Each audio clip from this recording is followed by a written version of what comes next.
Good morning guys, and welcome to another edition of the Sri Lanka travel photography vlogs. I don't really talk like that. Keats and I woke up early this morning to come here. This is Ravana Falls, and we got here and there's like hardly any water falling because it's been so dry. And to make things worse, let me run you across onto the bridge.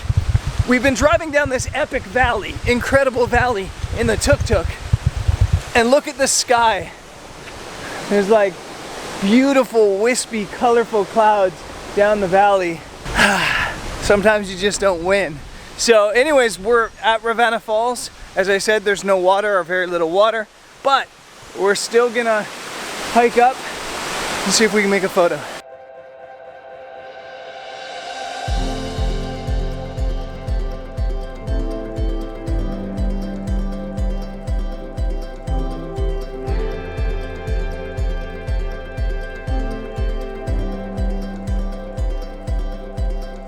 Okay, this was a failed mission because apparently there's no trail to the top up to where it looks like there's the nice waterfall. So the only place you can really photograph from is down on the first two sets of falls, which aren't that photogenic, or from the platform, which would have been okay with a big sky.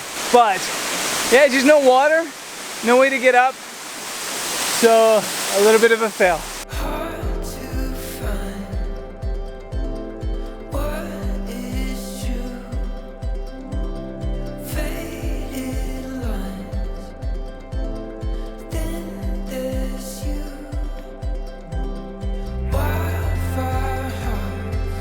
So it's obviously a little bit sad that I couldn't get up to the top waterfall. You probably could scramble up there if you didn't have a bunch of camera gear, but I do. We're still trying to make some photos. I think one of the things when you come to a location like this that's not underwhelming, but just doesn't have a whole lot of water, is to go long. Bring out your longest lens possible, because when you're wide, you can really maybe only get 1, 2, 3 different compositions at best.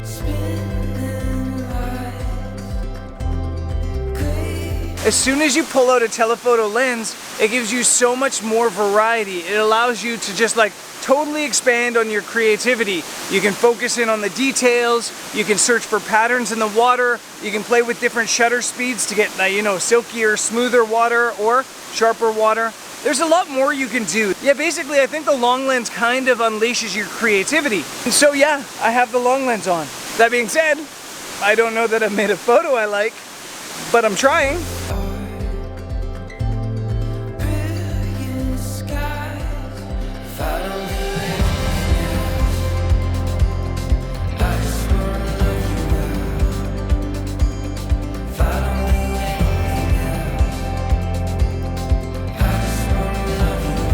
I wouldn't call this a failed morning mission. It was still a lot of fun, and that's the whole point, is just getting out and having fun. You get a photo, it's a bonus. So we're gonna have more fun this afternoon. Gonna hit up another photo location, but right now it's time to hit up the tuk-tuk and breakfast.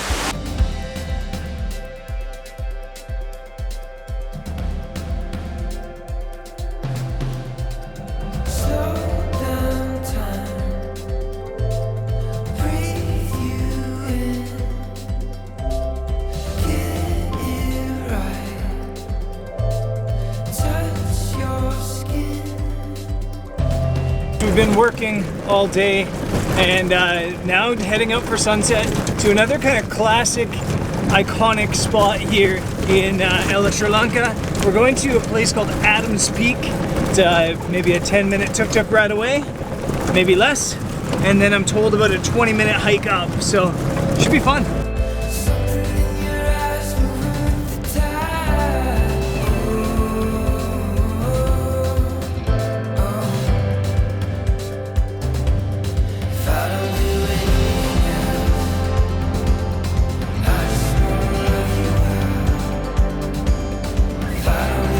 So I should clarify that this isn't Adam's Peak. Adam's Peak is not that far from here, but it's a bigger peak. This is Little Adam's Peak, which is probably, fly on the lens, get off there.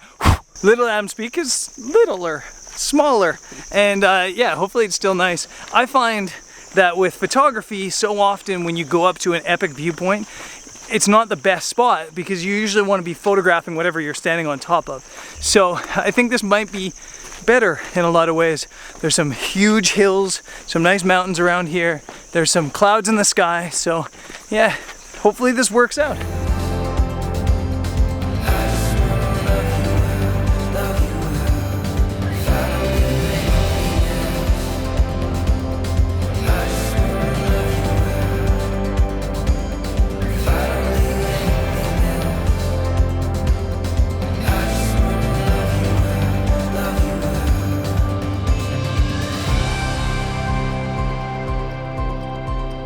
So after hiking up and losing probably a pint of sweat, we made it to the top of Little Adams Peak.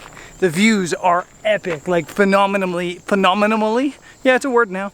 But I think it's probably a sunrise location just because the light kind of gets trapped behind these mountains back that way. So I think right now I'm gonna kind of treat this as a scouting mission and we might come back tomorrow at sunrise.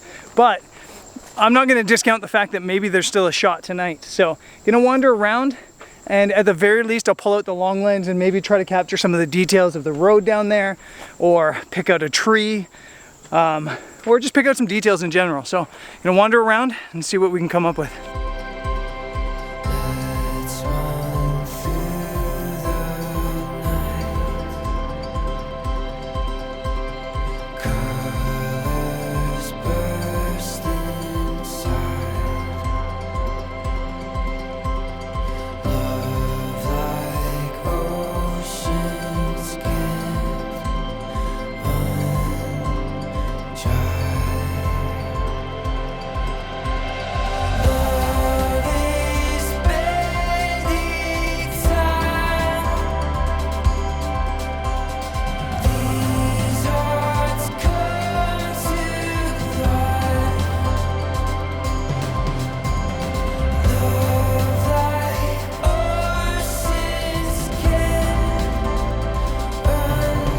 Cutesy.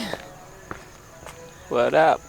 Okay, I was set up in a bit of a crowd, so I didn't talk about the photos, but I was basically just shooting the vista. It was big open view, 4-stop medium grad, holding in light, and yeah, they're pretty average. I think we definitely have to come back for sunrise. But then, as I popped up the hill, I came to the other side, and Keats is over here, and the sky is just insane here. There's not a whole lot going on. Actually, there's basically nothing going on in the foreground.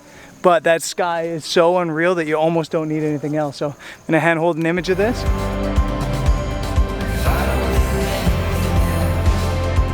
Then we're gonna hike down. We'll come back up in the morning.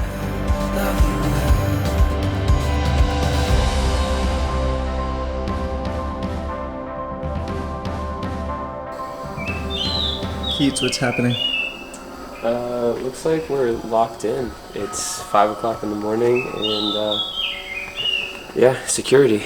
Can't you just break the lock open with your teeth? Okay, so a bit of a fail this morning due to the hotel locking us in. I would be lying if I said that was the first time that happened. That actually happens a lot. I'll get down to the front desk and then I'll spend like a half an hour trying to find a security guard to open the front gate. But this morning we just couldn't get out. So sadly we didn't get to photograph Little Adams Peak a second time.